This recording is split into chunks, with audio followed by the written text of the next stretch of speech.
श्री श्री गुरु गौरांग गोजाता। गीता समझने के लिए महाभारत की पृष्ठभूमि को जानना अत्यंत आवश्यक है। शांतनु नाम के एक महाराज थे जिनकी पत्नी गंगा देवी थी। दोनों का 8वां पुत्र देवव्रत होने के पश्चात गंगा देवी अंतर्ध्यान हो गई। शांतनु महाराज एक बार सत्यवती से मिले जो निषाद राज की कन्या थी।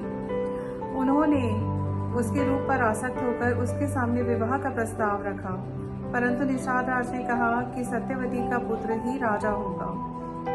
शांतनु महाराज ने विवाह के लिए सहमति नहीं दी, परंतु जब देवव्रत को ये पता चला तो उन्होंने आजीवन ब्रह्मचारी रहने का संकल्प ले लिया और निषाद राज को आश्वस्त कर दिया कि सत्यवती जी के पुत्र को ही राजा बनाया जाएगा।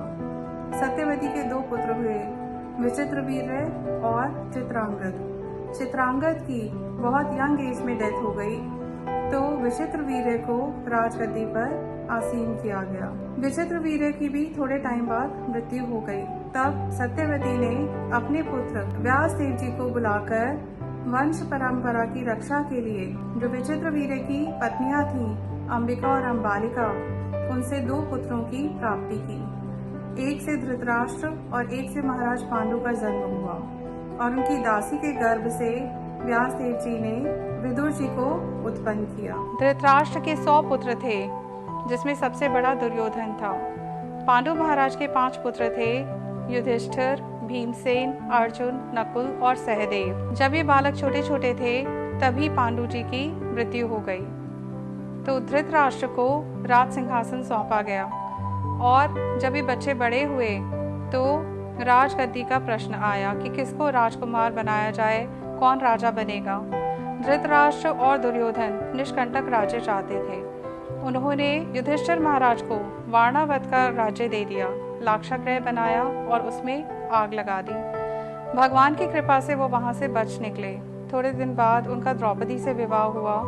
जब दुर्योधन को ये पता चला तो उसने उन्हें इंद्रप्रस्थ का राज्य दे दिया, या उसको खांडवप्रस्थ भी कहते थे।